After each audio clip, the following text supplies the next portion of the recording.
Hello everyone. আজি আছে Indian জিওগ্ৰাফিৰ হিমালয়াৰ ডিভিজনৰ second part. আমি হিমালয়াৰ ডিভিজনটো অলৰেডি পঢ়ি গৈছো। দুটা পাৰ্ট পঢ়ি গলো, ট্ৰান্স আৰু গ্ৰেটাৰ হিমালয় পঢ়ি গলো। এতিয়া আছে মিডল হিমালয়া বা লেচাৰ হিমালয়া আৰু শিৱালিক। ওকে, ভিডিওটো বহুত দীঘল নহয়, ধুনীয়াকৈ মই দেখাই দিওঁ, আপোনালোকে মন দি পিনি লিখি যাব হা।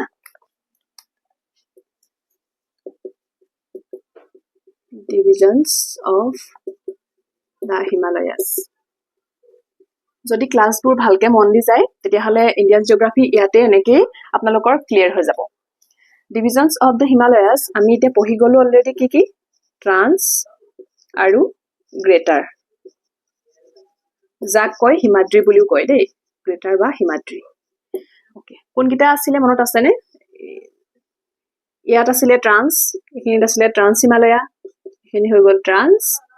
তাৰ পাছত যিখিনি এনেকে আছিলে দীঘলকে একদম ছিকিম, সেনেকে এইখিনি হৈ গ'ল আপোনালোকৰ গ্ৰেটাৰ। ঠিক আছে, ইয়াতটো সম্পূৰ্ণ বৰফেৰে আবৃত হৈ থাকে আৰু ইয়াতো একেবাৰে বৰফ থাকে। আৰু ইয়াত কি থাকে বুলি কৈ আছিলো? ইয়াত গ্লেচিয়াৰ থাকে। ঠিক আছে, ইয়াত থাকে গ্লেচিয়াৰ আৰু এই গ্লেচিয়াৰবোৰৰ পৰাই নদীবোৰ ওলায়। ঠিক আছে, ইয়াৰ পৰা এনেকে দি ওলায় ব্ৰহ্মপুত্ৰ, এনেকে দি ওলায় ইণ্ডাছ ৰিভাৰ। এইখিনি মই ইয়াৰ আগৰ ক্লাছত দি থৈছো, লিংকটো দি দিম আপোনালোকৰ ডেছক্ৰিপশ্যনত, চাই ল'ব হা। এতিয়া আমাৰ হৈ গ'ল ট্ৰান্স আৰু হিমাদ্ৰী। আজি আমি কি চাম? আজি চাম লেচাৰ হিমালয়া বা মিডল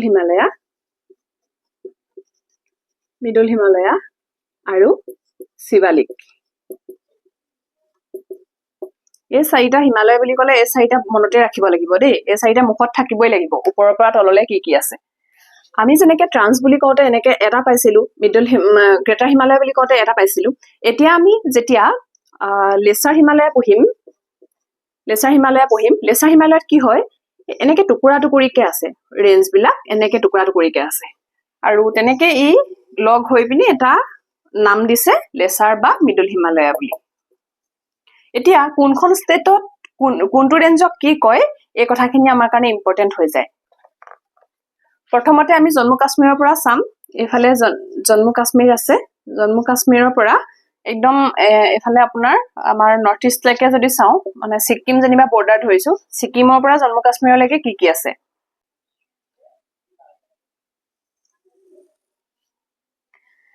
জম্মু কাশ্মীৰত আছে পীৰ পাঞ্জাল ৰেঞ্জ। ওকে,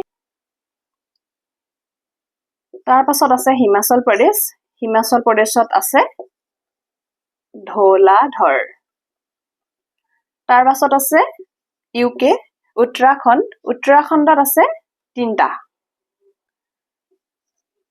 নাগটিব্বা, মিছৌৰি আৰু কুমাও। এইকেইটা UK। মই ধুনীয়াকে চিন দি দিছো এনেকে দেই। এইকেইটা, এইটো হিমাচল প্ৰদেশ, এইটো UK।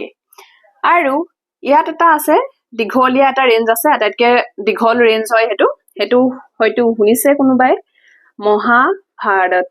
মহাভাৰত ৰেঞ্জ। আৰু এইটো ক'ত আছে? এইটো আছে নেপালত আছে দীঘলকে।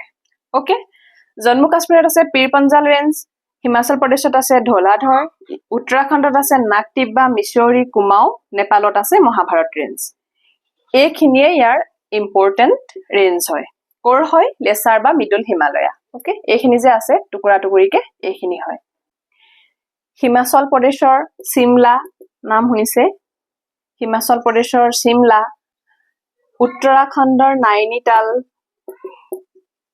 আলমৰা, এই প্লেচবিলাক শুনিছেনে নাম? এই প্লেচবিলাক পৰ্যটন কেন্দ্ৰ হয় আৰু বেচিকেলি পৰ্যটনৰ কাৰণে এইবিলাক ফেমাছ হৈছে। আৰু এই ৰেঞ্জটো টুৰিষ্টৰ মানে এট্ৰেকশ্যন হয় একেবাৰে। বহুতখিনি ধুনীয়া ধুনীয়া ঠাই আছে আৰু ইয়াত বহুত আমাৰ বাহিৰৰ পৰা বিদেশী পৰ্যটকো ইয়ালৈ আহে আৰু আমাৰ ইয়াৰ পৰাও বহুত যায় বাৰু তালে। এই ৰেঞ্জত আপোনালোকে কি পাব জানেনে? মেইনলি আপোনালোকে বহুত ফল মূল পাব, আপেল পাব, জম্মু কাশ্মীৰতো পাবই, জে এন কেত আপেল পাব, মানে বহুত ফল মূল পাব। আৰু পাইন গছ পাব, ওখ ওখ গছ পাব, ওখ গছ পাব ওকে ওখ গছ আছে ফল-মূল পাব বিশেষকৈ আপেল পাব জম্মু কাশ্মীৰত তো লাহে লাহে মানে বৰফটো কমি আহি আছে আৰু ওপৰৰ পৰা বৰফটো কমি কমি আহি আছে তললে যেতিয়া আহি থাকিব বৰফ কমি আহি থাকে ইয়াত মানে গছ-গছনি হ'ব পৰা হৈছে আৰু তো ইয়াৰ তলত যেতিয়া আহিম আমি কি পাম শিৱালিক পাম ওকে শিৱালিক পাম এতিয়া আহিলে শিৱালিক শিৱালিক গম পাইছে 1 2 3 তিনটাৰ তলত এই শেষৰটো শিৱালিক হয় ওকে এইটো শিৱালিক কৰ পৰা কলৈ আছে এইফালে ইন্দাস আৰু এইফালে ব্ৰহ্মপুত্ৰ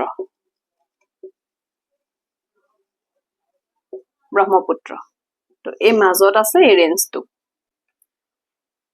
এটাই ৰেঞ্জ ষ্টেট ওয়াইজ নামবোৰ বেলেগ বেলেগ ওকে এতিয়া ইয়াত এইখিনিত আছে আপোনাৰ জম্মু কাশ্মীৰ আৰু ইয়াক কয় জম্মু হিলছ ইয়াত আছে ইউকে ইয়াত কয় দুধৱা ৰেঞ্জ ইয়াত আছে নেপাল ইয়াত কয় সূৰ্যা ঘাট ওকে আৰু ইয়াত আপোনাৰ কি আছে অকন এনেকে দেখাই দিম এইখিনিত আছে আপোনাৰ নৰ্থ ইষ্টত অৰুণাচল প্ৰদেশ আছে ন তাত 1 2 3 4 চাৰিটা ৰেঞ্জ আছে নাম কেইটা চাৰিটা আছে লেফটৰ পৰা অৰ্থাৎ ওয়েষ্টৰ পৰা ইষ্টলৈকে সুধিব পাৰে এইকেইটা কি হয় দফলা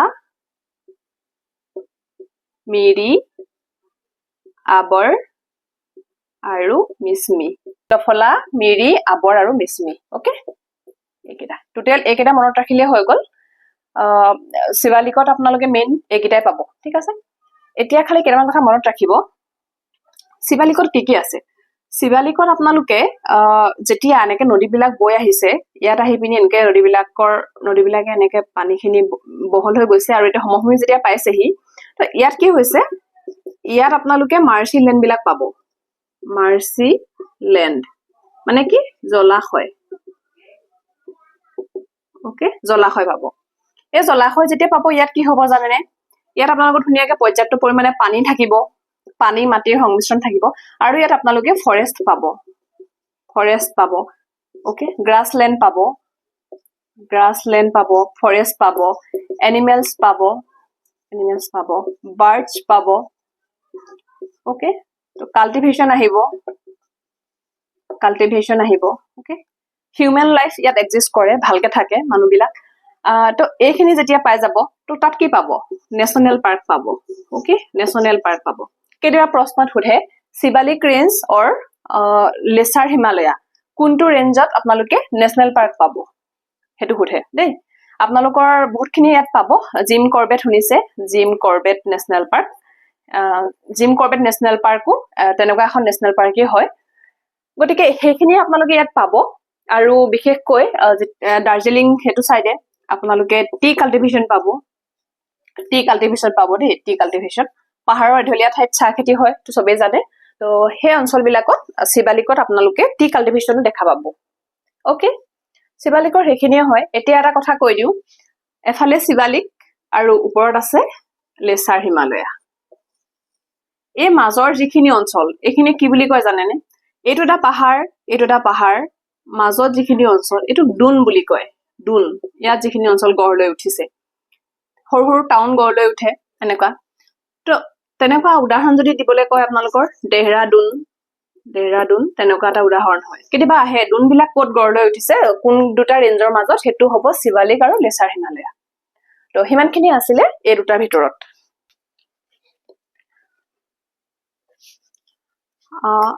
আমাৰ নদীবিলাকৰ ওপৰত বেছ কৰি আমাৰ ৰিভাৰ সিস্টেম বিলাকৰ ওপৰত বেছ কৰিও আমাৰ হিমালয়ক মেইনলি চাৰিটা ভাগত ভাগ কৰিছে হেতু আপোনাৰ এফালে ইন্দাসৰ পৰা এফালে আছে ইন্দাস আৰু এফালে আছে ব্ৰহ্মপুত্ৰ তালৈকে ভাগ কৰিছে কি হয় মই দেখাই দিছো জম্মু কাশ্মীৰৰ এইটো অঞ্চলত জম্মু কাশ্মীৰৰ পৰা এফালে আপোনাৰ লাডাখ জম্মু কাশ্মীৰ সেই অঞ্চলটোত আছে এফালে ইন্দাস আৰু এফালে আহিছে সতলুজ আৰু এইটোক কয় পাঞ্জাব হিমালয়া ওকে এফালে আপোনাৰ হিমাচল প্ৰদেশ আছে সটলুজ আছে আৰু এফালে আপোনাৰ আহিলে কালি নদী কালি ৰিভাৰ আৰু এইখিনি কি কয় জানেনে কুমাও হিমালয়া ওকে তাৰ পাছত আহিলে আপোনাৰ তিস্তা নদী নাম শুনিছেনে তিস্তা নদী আৰু কালি নদীৰ মাজৰ যিখিনি অঞ্চল সেইখিনিক কয় নেপাল হিমালয়া আৰু এইখিনি তিস্তাৰ পৰা ব্ৰহ্মপুত্ৰলৈকে আমাৰটো সম্পূৰ্ণ নৰ্থ ইষ্ট সোমাই আছে আৰু সেইটো কাৰণে এইটোক কয় নৰ্থ ইষ্ট হিমালয়া পূৰ্বাঞ্চল হিমালয়া শুনিছে নহয় এইটো নৰ্থ ইষ্ট নহয় আসাম হিমালয়া বুলি কয় আসাম হিমালয়া মানে নৰ্থ ইষ্টত আছে আসাম হিমালয়া ওকে তো সেইকেইটাই হয় পাঞ্জাব কুমাও নেপাল আৰু আসাম হিমালয়ৰ ডিভিজনখিনি মেইনলি এইখিনিয়ে আছিলে ইয়াৰ পাছত আপোনালোকৰ এটা বস্তু থাকিব সেইটো হৈছে ইষ্টাৰ্ণ ঘাট ৱেষ্টাৰ্ণ ঘাট এইকেইটা মই দেখাম তাৰপিছত লাষ্ট এটা ক্লাছ আহিব সেইটো হৈছে গোটেই ইণ্ডিয়াৰ মেপখন আৰু ইণ্ডিয়াৰ প্ৰত্যেকখন ষ্টেটৰ হাইয়েষ্ট পিক প্ৰত্যেকখন ষ্টেটৰ এটা হাইয়েষ্ট মানে ওখ পৰ্বত আছে আৰু সেইটো নাম সুধি দিয়ে পৰীক্ষাত দেই গতিকে এটাই হ'ব ক্লাছ আৰু মই মেপিং কৰি মানে মেপখন আঁকি তাতে দেখাই দিম প্লেচ কৰি দিম সেই ক্লাছটো কৰি ল'ব তাৰ পাছত আপোনালোকৰ মাউণ্টেইন ৰেঞ্জ শেষ হৈ যাব যেতিয়া মাউণ্টেইন শেষ হৈ যায় তাৰ পাছত আপোনালোকৰ নদী আহিব ঠিক আছে নদী যেতিয়া আহিব আৰু গম পাইছে আৰু এটা বস্তু আছে পিছে দেই আমাৰ যিখিনি মাজত মানে পেনিনচুলাৰ ইণ্ডিয়া আছে পেনিনচুলাৰ ইণ্ডিয়াত আমাৰ অলপমান মাউণ্টেইন ৰেঞ্জ আছে ওকে তাৰ পৰা বহুত নদী ওলাইছে তো সেইখিনি মই কমপ্লিট কৰাই দিম তাৰ পাছত আপোনালোকৰ ৰিভাৰ চিষ্টেম আহিব তাৰ পাছত নেশ্যনেল পাৰ্ক এণ্ড অল সেইখিনি আহিব তো জিকেটো তেনেকৈ কৰাই যাম কিন্তু তাৰ মাজতে মোক মানে কমেণ্ট আহিছিলে কমেণ্টত কৈছিলে যে জিকেটো গম পাই গৈছো অলপ চলপ আপোনাৰ পৰা শিকি আছো যিহেতু মেথছ ৰিজনিং আৰু ইংলিছৰ একো কৰিব পৰা নাই মেথছ ইংলিছ আৰু ৰিজনিঙৰ বিষয়ে আপুনি ক'বচোন তেনেকৈ কৈছিলে আৰু মই ভাবিছো মেথছ ইংলিছ ৰিজনিঙৰো ক্লাছ মাজে মাজে লৈ আহিম আচলতে পঢ়ুৱাবলৈ বুলি নহয় অলপ মানে গাইডেন্স হিচাপেহে আনিম মেথছ মই যিহেতু ক্লাছ 10তে এৰা তাৰ পাছত মই আৰ্টছত গুচি আহিলো তেতিয়ালৈকে ভালে আছিলে আগতে কিন্তু পিছত আৰ্টছত আহিলো আৰু সেইকাৰণে কি হৈছে মই মানে বহুত পঢ়িব লগা হৈছে আকৌ মেথছৰ কাৰণে মোৰ মেথছ পিছত ভালে আছিলে এক্সামত এতিয়া যেতিয়া মই পৰীক্ষালৈ পঢ়ি আছিলো তেতিয়া মই কুলদীপ ছাৰৰ পৰা মেথছ কৰিছো ভাস্কৰ ৰয় ছাৰৰ পৰা কৰিছো ইউটিউব চেনেল চাইছো আকৌ ইউটিউবত এটা আসাম এক্সাম প্ৰিপাৰেশ্যন চেনেল আছিলে তাৰ পৰা প্ৰেক্টিচ কৰিছো এক্সামৰ আগত তেনেকৈ দি কৰি মোৰ মেথছ ভাল হৈ গৈছিলে তো সেইখিনিকে মই আপোনালোকৰ আগত দেখাই দিম কেনেকৈ কি কৰিছিলো কোনটো চেপ্টাৰ কিখিনি ইম্পৰ্টেণ্ট হয় কেনেকুৱা ধৰণৰ কুৱেশ্যন আহে আৰু কেনেকৈ শ্বৰ্ট ট্ৰিক দি হেল্প মানে কৰিব পাৰি আচলতে আমি যিটো মানে লং ৱে যিটো একচুৱেলি আমি সলিউশ্যন যেনেকৈ কৰিব লাগে উইথ ফৰ্মুলা তেনেকৈ আমি কৰি শিকি ল'ব লাগে পিছত আপোনালোকৰ যদি যেতিয়া হাত আহি যাব তেতিয়াহে শ্বৰ্ট ট্ৰিকলৈ যাব লাগে নহ'লে এক্সামত চব পাহৰি যাব মই সেইখিনি দেখাই দিম তো ভিডিঅ'বোৰ চাই থাকিব আজিলৈ ভিডিঅ'টো ইমানেই আৰু যদি কিবা সুধিব লগা আছে তেন্তে কমেণ্ট কৰিব পাৰে মই ৰিপ্লাই দিব ট্ৰাই কৰিম আৰু কিবা যদি ছাজেশ্যন থাকে সেইটোও জনাব ঠিক আছে থেংক ইউ ফৰ ৱাচিং